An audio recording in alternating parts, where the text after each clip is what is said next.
Game Day Goons. Welcome back to the 2023 Game Day Goons NBA season preview. I'm Sal, and today we're going to be breaking down the Charlotte Hornets. We'll discuss their offseason moves. We'll discuss the over/under on their wins, any fantasy relevant players, who went in, who went out, and where we really see them, happen. What's gonna happen with them this season? Where are they gonna end up? I think we all know the answers to that already, but we'll get into it. The Game Day Goons will be doing this for all 30 teams. So guys, subscribe below and let's do it. Let's jump into it. Charlotte Hornets. All right. So major players coming in. We've got Brandon Miller, the draft pick. This is a fantastic draft pick. Obviously, we saw Wemby and Scoot go ahead of him, but Brandon Miller is a great player. This guy can score. He's athletic. He's already filling up Sports Center and all that with highlight reels.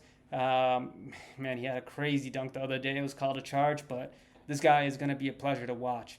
They also added Edmund Sumner, Amari Bailey. Nothing too serious there. But Miles Bridges is actually set to return this season after he serves a short suspension. We're not really 100% sure if the suspension will be extended. The reason for that is he actually did turn himself in and maybe pleading guilty. I'm not 100% sure to something that had happened in January. And if this is a breach of probation or another major issue, then there's a good chance the NBA looks to extend the suspension, and that would be a damn shame. So there's that. Obviously, leaving the Charlotte Hornets is Dennis Smith Jr. and Kelly Oubre Jr. and Kai Jones, who was just recently cut for his off-court antics. He dropped a couple songs. It's actually pretty funny. Just kind of seeing some of the other NBA players vibing out to those tracks, Kevin Durant especially. Obviously, we hope all is good to Kai Jones. But, Kelly Oubre Jr. Going to the Sixers, to potentially fill in for Harden there. But, yeah, that's a story for the Sixers preview, so check that one out.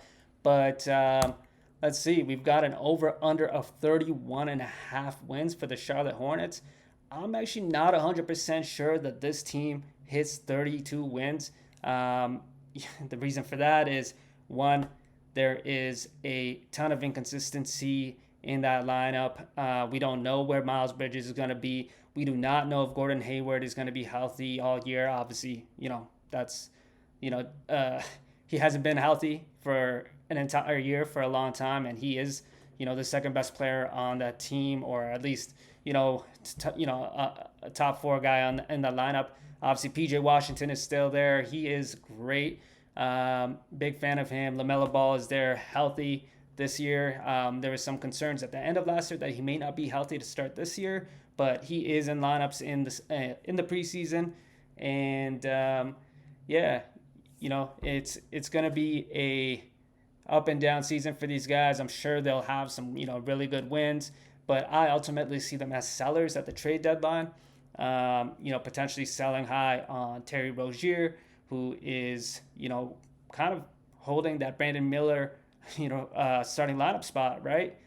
So eventually they may want to, give Terry Rozier, a opportunity to play elsewhere and maybe contend, and give that spot to Brandon Miller in the starting lineup, or maybe it's Gordon Hayward, who actually gets traded. He's an expiring contract, who would definitely serve some contending teams a lot better than the Charlotte Hornets.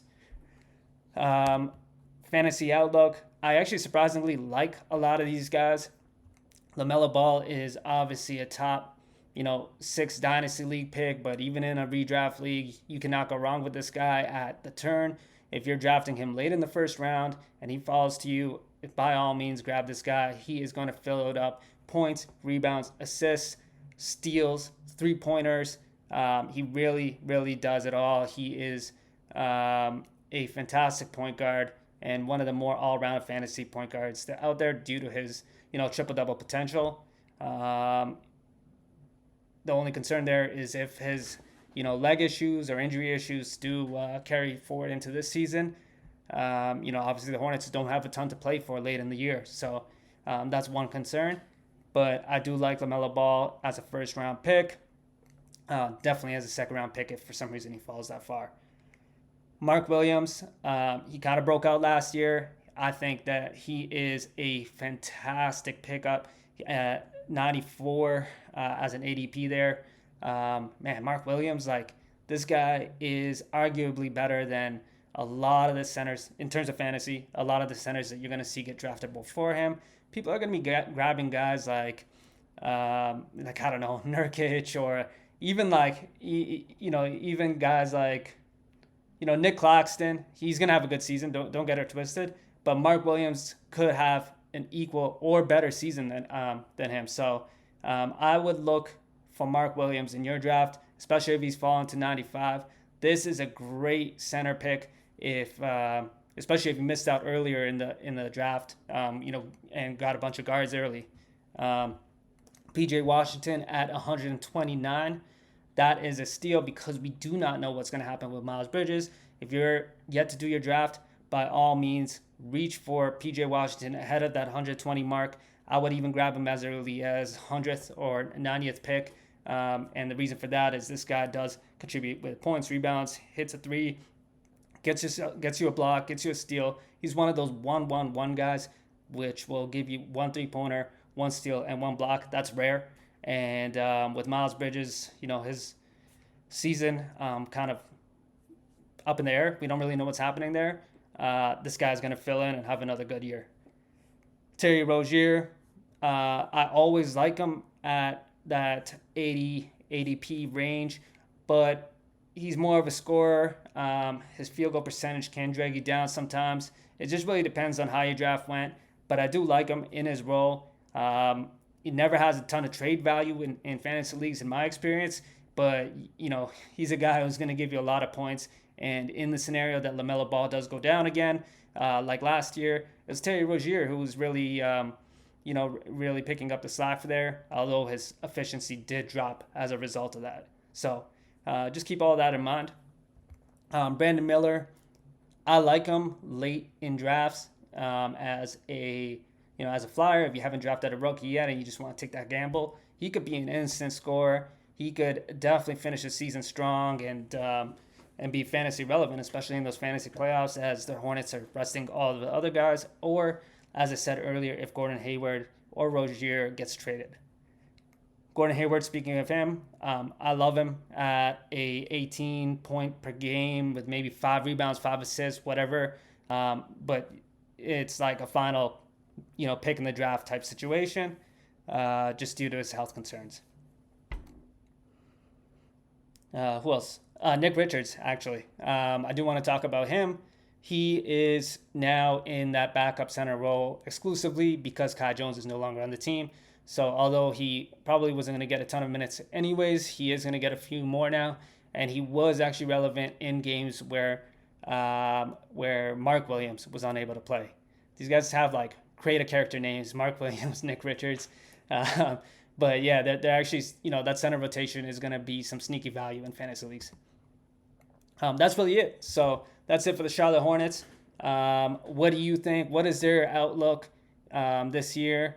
I think that they are, potentially the worst team in the NBA, but fantasy-wise, there is some value there. I expect these guys to finish last in the East, or maybe fight it out with the Washington Wizards, or probably struggle to get 30 wins. So yeah, there's no chance of these guys making the play-in. Got them under 30 wins, but who knows? Maybe they have a good development season. Maybe LaMelo Ball becomes even better. Maybe they do trade Gordon Hayward and Rozier for some younger pieces, and give the keys to Brandon Miller at that 2 or 3 spot. All right. So next time we'll be doing the Miami Heat Game Day Goons. I do want to thank you guys for listening. Hit that subscribe button below. If you found today informative, stay tuned for the rest of the season previews. And Game Day Goons, we out. Shout out to Tenement. Build your dream collection at tenement.com. And peace out.